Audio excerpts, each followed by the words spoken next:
Hello বন্ধুরা, welcome to জিত online YouTube channel. আজকের এই ভিডিওটিতে আমরা আলোচনা করব এনরোলমেন্ট নাম্বার দিয়ে কীভাবে আপনারা নতুন আপডেটেড আধার কার্ড ডাউনলোড করবেন মোবাইল থেকে।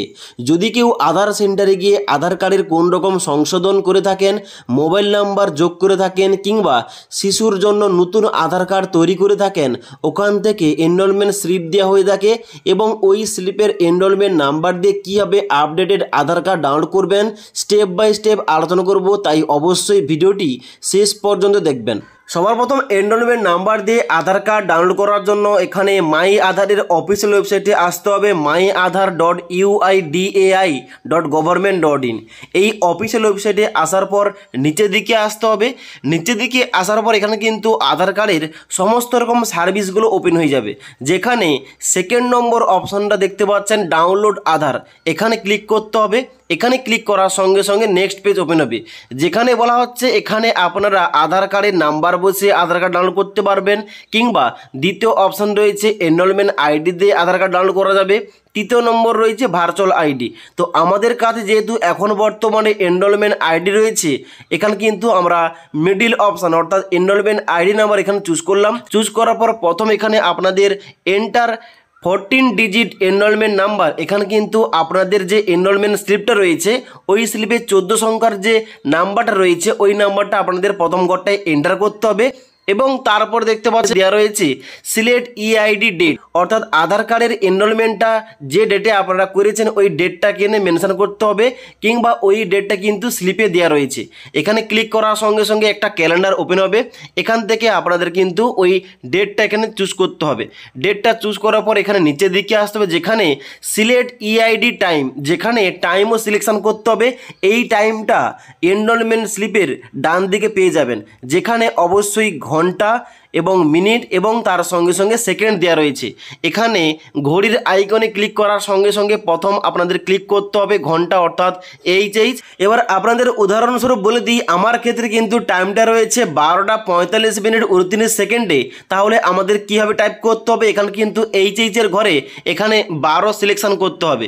এখানে 12 সিলেকশন করার পর তারপরে মিনিটের ঘরে এখানে কিন্তু আমাকে যেহেতু 45 মিনিট রয়েছে অবশ্যই কিন্তু এখানে 45 নিচের দিকে এসে কিন্তু 45টা এখানে সিলেকশন করতে হবে। এবং তারপরে সেকেন্ডের ঘরে কিন্তু এখানে 29 এখানে সিলেকশন করতে হবে। অর্থাৎ আমাদের আধার কার্ডটা কিন্তু এই টাইমে হয়েছিল 12:45 ওকে।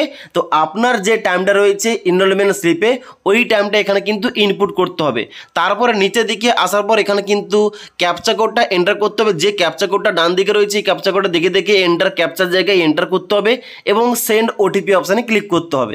এবার সেন্ড ওটিপি অপশানে ক্লিক করার সঙ্গে সঙ্গে ওই আধার কার্ডটা নতুন করার সময় যে মোবাইল নাম্বার আপনারা দিয়েছিলেন ওই মোবাইল নাম্বারটা কিন্তু এখানে অ্যাড হয়ে গেছে। ওই মোবাইল নাম্বারে 6 সংখ্যার ওটিপি পাঠানো হবে। ওই ওটিপি নিচের দিকে আসার পর এন্টার ওটিপির জায়গায় এখানে এন্টার করে দিতে হবে। ওই ওটিপি এন্টার করার পর নিচের দিকে ভেরিফাই অ্যান্ড ডাউনলোড অপশানে ক্লিক করতে হবে আধার কার্ডটা ডাউনলোড করার জন্য। ভেরিফাই এবং ডাউনলোড অপশানে ক্লিক করার সঙ্গে সঙ্গে এখানে সামনে এরকম একটা ইন্টারফেস ওপেন হবে, congratulation your Aadhaar card has been successfully download. এখানে এই পিডিএফটা কিন্তু মেমোরি কার্ডে সেভ হয়ে গেছে। এখানে কিন্তু আপনাদের ওপেন করে দেখাচ্ছে কীভাবে আধার কার্ডটা ওপেন করতে হবে, কারণ আধার কার্ডটা ওপেন করার সময় পাসওয়ার্ড লাগবে। এবার এখানে কি পাসওয়ার্ড দিতে হবে, এখানে নিচে দিকে কিন্তু এক্সাম্পল দেওয়া রয়েছে। এখানে বলা হচ্ছে আপনাদের যে নামের যে নামটা আধার কার্ড রয়েছে ওই আধার কার্ডের যে নামের প্রথম 4টে সংখ্যা এন্টার করতে হবে এবং তার সঙ্গে সঙ্গে জন্মসালটা একসঙ্গে এন্টার করে ওকে করলেই কিন্তু আধার কার্ডটা ওপেন হয়ে যাবে। তাই নিচে দিকে এখানে এক্সাম্পল দিয়ে বলা হচ্ছে এখানে যদি কারোর নাম অনিশ ওয়াই কুমার হয়ে থাকে এবং তার সঙ্গে সঙ্গে জন্মসাল 1989 হয়ে থাকে, তার ক্ষেত্রে পাসওয়ার্ড কী হবে, এখানে 19-এর প্রথম 4টি সংখ্যা ANIS এবং তার সঙ্গে সঙ্গে 1989 একসঙ্গে এন্টার করে ওকে করলে কিন্তু আধার কার্ডটা ওপেন হয়ে যাবে। ওকে, তো অনস্ক্রিন দেখতে পাচ্ছেন আমি কিন্তু আধার কার্ডটা ওপেন করে গেছি। এখানে কিন্তু বাচ্চার আধার কার্ড যখন আপনারা 5 বছর নিচে করবেন এইভাবে কিন্তু কালারটা থাকবে এবং এখানে আধার কার্ডের A to Z যে আপডেটেড ইনফরমেশান কিন্তু এখানে শো করবে। যেখানে নিচের দিকে আসার পর এখানে কিন্তু ছবি এবং তার সঙ্গে সঙ্গে ওই শিশুর নাম, তার সঙ্গে সঙ্গে ডেট অফ বার্থ এবং ডান দিকে অ্যাড্রেস এবং A to Z কিন্তু এখানে দেওয়া রয়েছে। তো এই যে আধার কার্ডটা, এই আধার কার্ড যে কোনো সাইবার ক্যাফে গিয়ে প্রিন্টার থেকে এই আধার কার্ডটা ডাউনলোড করে কিন্তু কাছে রাখতে পারেন। পরবর্তীকালে যে কোনো কাজে কিন্তু আপনারা লাগাতে পারবেন। ওকে, যদি কোন রকম আপনাদের সমস্যা হয় অবশ্যই কিন্তু আমাকে এই ভিডিওটির নিচে কমেন্ট করে জানাতে পারেন। তাছাড়া আজকের এই ভিডিওটির আপডেট আপনাদের ভালো লেগে থাকলে একটি লাইক করবেন এবং বন্ধুদের সঙ্গে ইনফরমেশনটা শেয়ার করবেন।